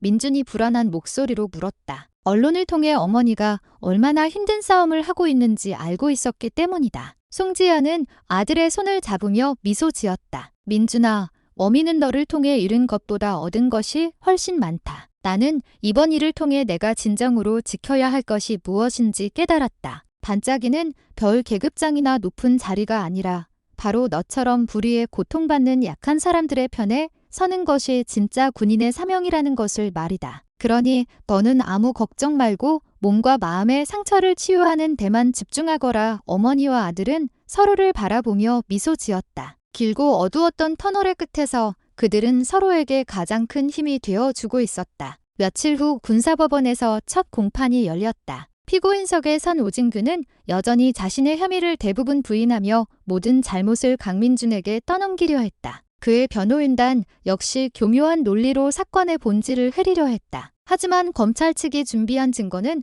너무나도 명백했다. 수십 명의 피해, 병사들의 일관된 진술, 금품 갈취를 입증하는 계좌 이체 내역, 그리고 무엇보다도 이현우 이병이 직접 증인으로 출석해 당시 상황을 눈물로 증언했을 때 법정이 분위기는 완전히 검찰 쪽으로 기울었다. 이현우는 떨리는 목소리였지만 흔들림 없는 눈으로 오진규를 바라보며 말했다. 저는 그날 한 명의 군인이 아니라 한 마리의 짐승을 보았습니다. 그리고 그 짐승의 폭력 앞에서 침묵했던 제 자신이 너무나 부끄러웠습니다. 다시는 저와 같은 그리고 제 친구 민준이와 같은 피해자가 나오지 않기를 바라는 마음에 이 자리에 섰습니다. 그의 용기 있는 증언은 법정에 참석한 모든 사람들의 마음을 울렸다. 재판이 진행되는 동안 송지연은 조용히 자신의 자리에서 모든 것을 지켜보고 있었다. 그녀는 승리를 예감했다. 하지만 그녀의 목표는 단순히 오진규를 처벌하는 것에서 끝나지 않았다. 그녀는 이 사건을 가능하게 만든 근본적인 원인,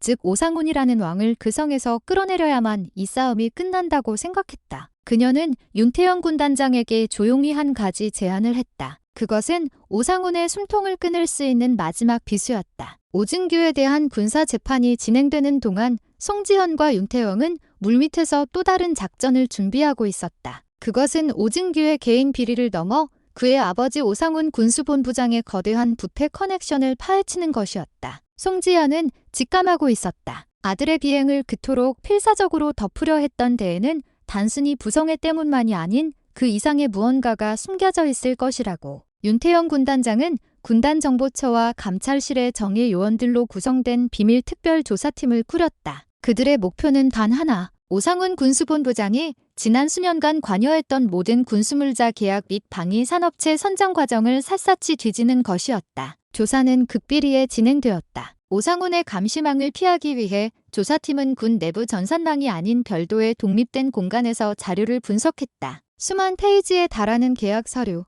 복잡하게 얽힌 자금 흐름, 그리고 수많은 방산업체 관계자들의 리스트. 그것은 거대한 미로와도 같았다. 조사팀이 주목한 것은 오진규가 상습적으로 후임들에게서 갈취한 돈의 행방이었다. 오진규는 그 돈으로 무엇을 했을까? 유흥비로 탕진했을 것이라는 예상과 달리 자금의 상당 부분이 특정 주식 계좌로 흘러들어간 정황이 포착되었다. 그리고 그 주식은 모두 K방산이라는 중소방산업체의 주식이었다. K방산, 서류상으로는 아무런 문제가 없는 평범한 회사였다. 하지만 조사팀이 깊이 파고들자 이상한 점들이 발견되기 시작했다. 이 회사는 설립된 지 불과 몇 년밖에 되지 않았음에도 불구하고 최근 몇 년간 육군의 차세대 개임하기 부품 공급 계약을 연이어 따내고 있었다. 그것도 쟁쟁한 대기업들을 모두 제치고 말이다. 더욱 수상한 것은 이 회사의 주주 명단에 오상훈의 처가 쪽 친인척들 이름이 다수 포함되어 있다는 사실이었다. 오상훈이 자신의 직위를 이용해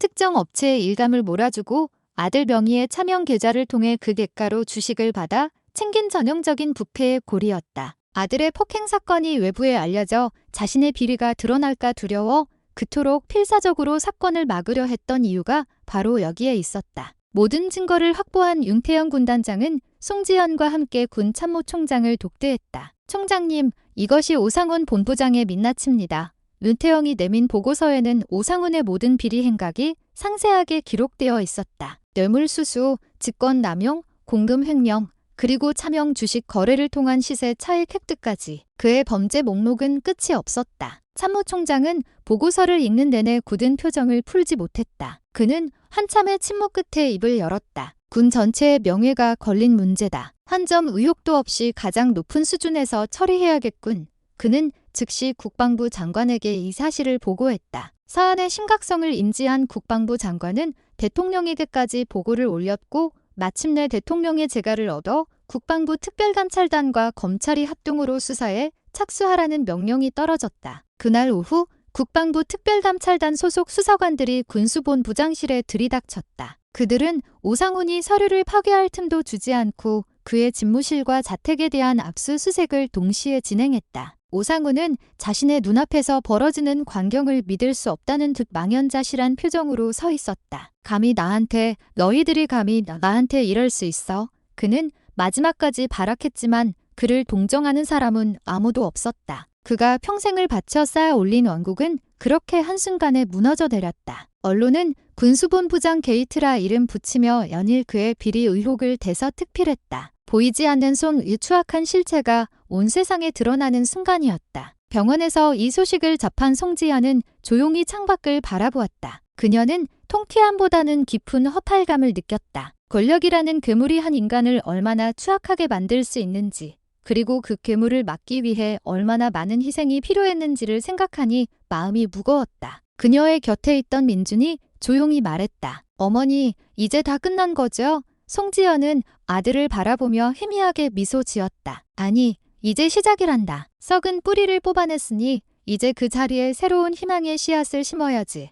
그녀의 시선은 병원 넘어 자신이 돌아가야 할 부대를 향해 있었다. 그녀에게는 아직 해야 할 일이 많이 남아 있었다. 오상훈 게이트가 대한민국을 뒤흔드는 동안 오진규에 대한 군사재판은 마지막을 향해 치닫고 있었다. 아버지가 몰락했다는 소식을 접한 오진규는 완전히 전의를 상실했다. 그는 더 이상 거짓말을 하거나 변명을 늘어놓지 않았다. 모든 것을 체념한 듯 멍한 표정으로 피고인석에 앉아있을 뿐이었다. 최종 공판이 열리는 날, 군사법정은 방청객과 취재진으로 가득 찼다. 송지현 역시 사복 차림으로 방청석 한쪽에 조용히 앉아 있었다. 그녀의 옆자리에는 퇴원을 앞둔 강민준이 함께했다. 민준은 자신의 눈으로 가해자가 심판받는 모습을 직접 지켜보고 싶다고 했다. 군 검사는 오진규의 죄목을 하나하나 열거하며 그가 군의 명예를 실추시키고 전우에게 씻을 수 없는 상처를 준 극악무도한 범죄자라고 규정했다. 그리고 법이 허용하는 최고형을 구형했다. 피고인 오진규는 우월적 지위를 이용해 약한 후임 병사들을 상습적으로 폭행하고 금품을 갈취했으며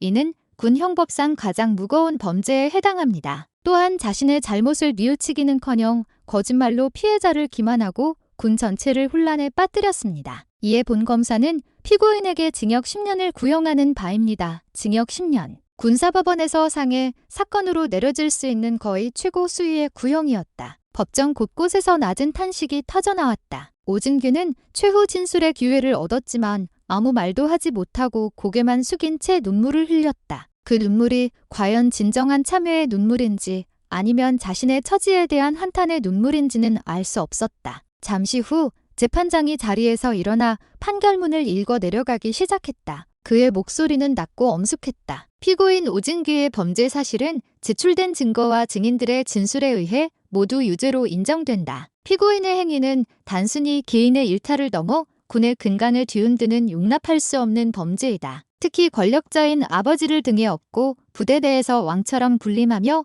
약한 전우들을 상습적으로 괴롭힌 죄질은 극히 불량하다. 이에 본 재판부는 피고인이 자신의 죄에 상응하는 엄중한 처벌을 받아야 마땅하다고 판단한다. 재판장은 잠시 숨을 고른 뒤 판결의 주문을 낭독했다. 피고인 오진규를 징역 7년에 처한다. 당. 재판장의 의사봉 소리가 법정 전체에 울려 퍼졌다. 징역 7년. 검사의 구형령보다는 조금 낮아졌지만 여전히 이례적인 중형이었다. 헌병들이 다가와 오진규의 양팔을 잡고 그를 끌고 나갔다. 그는 마지막 순간까지 아무런 말도 없이 허망한 표정으로 법정을 빠져나갔다. 이어서 김경수 중령과 정민석 대위에 대한 판결도 내려졌다. 그들은 직무유기와 위증교사 혐의가 인정되어 각각 징역 1년에 집행유예 2년 그리고 불명예 전역을 선고받았다. 평생을 군인으로 살아온 그들에게 불명예 전역은 사형 선고나 다름없는 치욕이었다. 모든 재판이 끝나고 송지연은 민준의 부축을 받으며 법정을 나섰다. 수많은 기자들이 그녀를 둘러싸고 질문을 쏟아냈지만 그녀는 아무런 대답도 하지 않았다. 그저 묵묵히 걸을 뿐이었다. 법정 밖 복도에서 그녀는 한 사람과 마주쳤다. 증인 보호 프로그램을 통해 신변을 보호받고 있던 이현우 이병이었다. 그는 송지연을 보자 깍듯하게 경례를 붙였다. 사단장님, 덕분입니다. 정말 감사합니다. 그의 얼굴은 더 이상 두려움에 떨지 않았다. 자신의 선택이 옳았다는 확신과 자부심으로 빛나고 있었다. 송지연은 그의 어깨를 두드리며 말했다. 아니다. 내가 아니라 자네의 용기가 이 모든 것을 가능하게 한 것이다. 자네야말로 진정한 군인이다. 고맙다. 이현우 이병.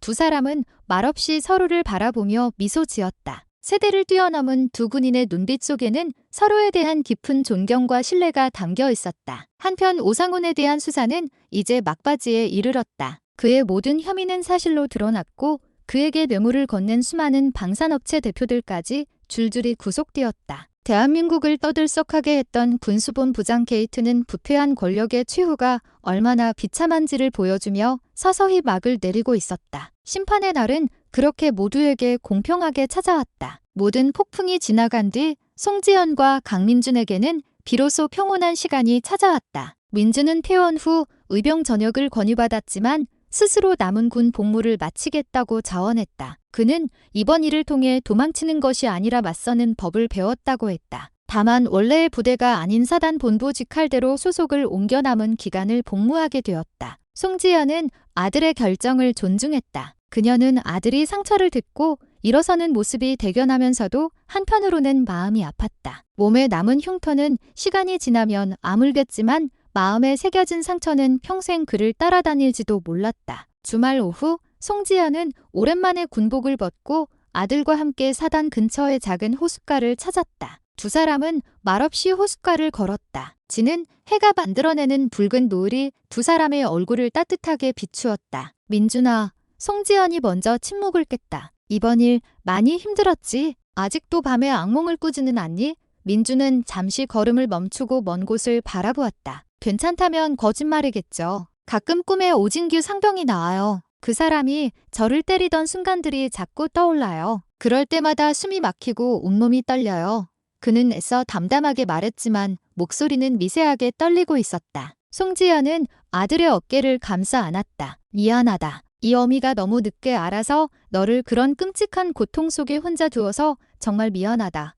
사단장이 아닌 한 명의 어머니로서 전하는 진심 어린 사과였다. 민주는 고개를 저으며 어머니의 품에 기댔다. 아니에요, 어머니. 어머니는 제게 가장 큰 영웅이세요. 어머니가 아니었다면 저는 아마 상상하기도 싫어요. 저는 어머니 덕분에 다시 살아갈 용기를 얻었어요. 두 사람은 한참 동안 서로를 위로하며 함께 시간을 보냈다. 그동안 군인과 아들, 사단장과 병사라는 이름에 갇혀 표현하지 못했던 사랑과 미안함을 나누었다. 민준아, 상처를 억지로 잊으려고 애쓰지 마라. 상처는 있는 것이 아니라 끌어안고 가는 거란다. 그 흉터는 네가 나약했다는 증거가 아니라 그 끔찍한 시간을 이겨냈다는 용기의 훈장이야. 앞으로 살아가면서 힘든 일이 있을 때마다 그 흉터를 보렴. 그리고 기억하거라. 너는 이보다 더한 고통도 이겨낸 강한 사람이라는 것을. 송지연의 말은 아들을 위한 위로이자 그녀 자신을 향한 다짐이기도 했다. 그녀 역시 이번 일을 통해 깊은 상처를 받았다. 자신이 평생을 바쳐 헌신한 군이라는 조직의 추악한 민낯을 마주해야 했고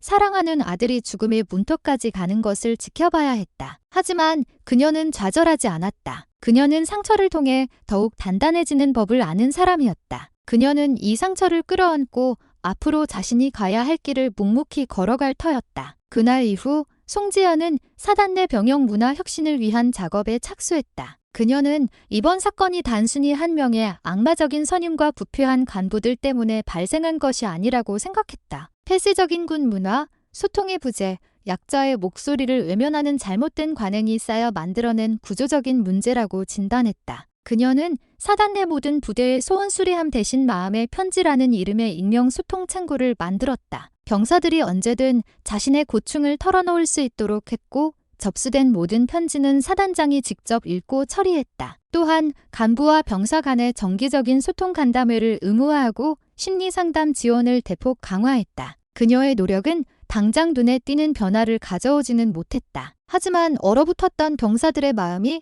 조금씩 녹기 시작했고 부대 내에는 서서히 소통과 신뢰의 문화가 싹트기 시작했다. 상처의 자리에서 치유가 시작되고 있었다. 그것은 송지연과 강민준 그리고 7사단 전체의 새로운 시작이었다. 시간이 흘러 겨울이 가고 부대에 따스한 봄 기운이 찾아왔다. 강민준은 남은 군 복무를 무사히 마치고 만기 전역을 했다. 전역하는 날 그는 부대 정문에서 자신을 기다리고 있는 어머니를 발견하고 환하게 웃으며 달려갔다. 어머니, 저 이제 민간인입니다. 고생했다. 아들, 자랑스럽구나. 송지연은 아들의 어깨에 달린 예비군 마크를 대견하게 바라보았다. 지난 1년 반 동안 아들은 몸도 마음도 훌쩍 자라 있었다. 더 이상 고통의 그늘에 갇혀있던 나약한 청년이 아니었다. 상처를 극복하고 자신의 길을 찾아 나서는 늠름한 대한민국의 남자로서 있었다. 앞으로 뭘 할 거니? 학교에 복학할 건가? 아니요. 저 하고 싶은 일이 생겼어요. 민주는 잠시 망설이다가 결심한 듯 말했다. 저 경찰이 되고 싶어요. 송지연의 눈이 커졌다. 예상치 못한 대답이었다. 경찰? 어째서? 이번 일을 겪으면서 깨달았어요. 세상에는 힘없는 사람들을 괴롭히는 나쁜 사람들이 너무나 많다는 것을요. 그리고 그 사람들로부터 약자를 지켜주는 누군가가 반드시 필요하다는 것을요. 어머니가 군인으로서 나라를 지키셨던 것처럼 저는 경찰이 되어서 우리 주변의 이웃들을 지키고 싶어요. 저처럼 억울한 일을 당하는 사람이 다시는 생기지 않도록요. 그의 눈빛은 진지하고 확고했다. 그는 자신의 상처를 원망과 복수심이 아닌 다른 사람을 돕겠다는 사명감으로 승화시킨 것이다. 송지연은 가슴 벅찬 감동을 느꼈다. 훌륭한 생각이다. 네가 어떤 선택을 하든 이 어미는 너를 끝까지 응원할 것이다. 한편 송지연에게도 새로운 변화가 찾아왔다. 그녀는 이번 사건을 해결한 공로와 병영 문화 혁신을 이끈 리더십을 인정받아 군의 핵심 요직 중 하나인 육군본부 인사참모부장으로 영전하게 되었다. 이는 사실상 다음 진급인 중장으로 가는 확실한 발판을 마련한 셈이었다. 그녀는 대한민국 군 역사상 최초의 여성 삼성 장군을 눈앞에 두게 된 것이다. 하지만 그녀는 더 이상 별의 개수나 직위에 연연하지 않았다. 그녀의 목표는 더 높은 곳을 향해 있었다. 군 전체의 문화를 바꾸는 것. 오상훈과 같은 부패한 군인이 다시는 발붙이지 못하도록 시스템을 개혁하고 이현우처럼 용기 있는 군인들이 제대로 대우받는 군대를 만드는 것. 그것이 그녀에게 주어진 새로운 사명이었다. 육군 본부로 떠나기 전 그녀는 마지막으로 사단장실 창가에 서서 자신이 지휘했던 부대를 내려다보았다. 처음 이곳에 부임했을 때와 같은 풍경이었지만 모든 것이 다르게 느껴졌다. 그녀는 이곳에서 아들을 잃을 뻔했고 군인으로서의 모든 것을 걸고 싸워야 했다. 그리고 그 과정에서 진정한 군인의 길이 무엇인지를 깨달았다. 그때 누군가 사단장실 문을 노크했다. 들어온 사람은 이현우였다. 그는 이제 막 상병 계급장을 단 늠름한 모습이었다. 사단장님 아니 부장님 가신다는 소식 들었습니다. 축하드립니다. 이상병 자네도 많이 늠름해졌군. 부대 생활은 할 만한가? 요즘은 정말 군대에 올 맛이 납니다. 다 부장님 덕분입니다. 이현우는 수줍게 웃으며 작은 봉투 하나를 내밀었다. 이게 뭔가 저희 중대원들이 마음을 모아 쓴 편지입니다. 부장님께 드리는 마지막 마음의 편지입니다. 송지연은 봉투를 받아 열어보았다. 그 안에는 수십 명의 병사들이 삐뚤빼뚤한 글씨로 쓴 감사와 존경의 메시지가 가득했다. 사단장님, 저희의 목소리를 들어주셔서 감사합니다. 덕분에 저희는 더 이상 두렵지 않습니다. 어디에 계시든 늘 저희를 잊지 말아주세요. 사단장님은 저희의 영원한 영웅이십니다. 송지연의 눈시울이 뜨거워졌다. 그녀가 평생 군 생활을 하며 받은 그 어떤 훈장보다도 값진 선물이었다. 그녀는 편지를 소중하게 가슴에 품었다. 고맙다. 절대 잊지 않겠다. 그녀는 새로운 길을 향해 담담하게 걸어나갔다. 그녀의 등 뒤로 그녀가 남긴 희망의 씨앗들이 푸르게 자라나고 있었다. 몇 년의 시간이 흘렀다. 서울의 한 경찰서 강력팀 사무실은 늦은 밤까지 불이 꺼지지 않았다. 갓 서른이 된 젊은 형사 강민주는 며칠째 이어진 잠복 근무에 지친 얼굴로 컵라면을 입에 우겨넣고 있었다. 그때 TV 뉴스에서 익숙한 얼굴이 클로즈업 되었다. 앵커, 오늘 국회에서 열린 국방위원회 청문회에서는 대한민국 최초의 여성 합참의장으로 내정된 송지연 대장의 인사청문회가 열렸습니다. 화면 속 어머니는 사성 장군, 계급장을 어깨에 단 채 흔들림 없는 눈빛으로 국회의원들의 날카로운 질문에 답하고 있었다. 그녀의 목소리는 여전히 단호하고 힘이 넘쳤다. 강민주는 라면을 먹다 말고 멍하니 TV 화면을 바라보았다. 어머니는 그가 기억하는 그 모습 그대로 여전히 자신의 자리에서 가장 치열한 싸움을 하고 있었다. 청문회에서 한 야당 의원이 그녀에게 짓궂은 질문을 던졌다. 송지현 의장 내정자께 묻겠습니다. 과거 아드님과 관련된 불미스러운 사건으로 군 전체가 시끄러웠던 적이 있습니다. 일각에서는 내정자께서 그때의 사적인 감정을 군 개혁의 동력으로 삼았다는 비판도 있습니다. 이에 대해 어떻게 생각하십니까? 카메라 플래시가 일제히 터졌다. 모든 사람들의 시선이 그녀의 입으로 쏠렸다. 그녀는 잠시 숨을 고른 뒤 마이크를 잡고 차분하게 말했다. 의원님의 질문에 답하겠습니다. 네, 저는 그때 제 아들을 잃을 뻔했습니다. 한 명의 어미로서 그 고통은 평생 잊을 수 없을 겁니다. 하지만 저는 그 아픔을 사적인 복수심이 아니라 공적인 책임감으로 승화시키려 노력했습니다. 그녀는 카메라를 정면으로 응시했다. 그 시선은 TV를 보고 있는 아들 강민준을 향하는 것 같았다. 제게는 단 한 명의 아들만 있는 것이 아닙니다. 지금 이 순간에도 국토방위의 의무를 다하고 있는 수십만 명의 대한민국 장병 모두가 제 아들이고 제 딸입니다. 저는 그 모든 아들, 딸들이 존중받고 그들의 목소리가 경청되며 그들의 희생이 헛되지 않는 강한 군대를 만들기 위해 이 자리에 섰습니다. 제 심장이 뛰는 한 저는 그 사명을 완수하기 위해 제 모든 것을 바칠 것입니다. 그녀의 진심 어린 연설에 청문회장에서는 이례적으로 박수갈채가 터져나왔다. 강민주는 눈시울이 뜨거워지는 것을 느꼈다. 그는 자리에서 일어나 창밖을 보았다. 도시의 밤은 수많은 불빛으로 반짝이고 있었다. 저 불빛 아래에는 수많은 사람들이 각자의 삶을 살아가고 있을 터였다. 그리고 그 평화로운 일상을 지키기 위해 어머니는 가장 높은 곳에서 자신은 가장 낮은 곳에서 보이지 않는 싸움을 계속하고 있었다. 그때 그의 휴대폰이 울렸다. 어머니였다. 아들, 뉴스 봤니? 나 너무 멋있었지? 장군 송지연이 아닌 평범한 엄마 송지연의 목소리였다. 강민주는 피식 웃음이 터졌다. 네, 어머니, 최고로 멋있으셨습니다. 제 평생의 영웅이십니다. 알면 됐다. 밥은 먹고 다니는 거지? 아무리 바빠도 끼니 거르지 마라. 걱정 마세요. 방금 라면 먹었습니다.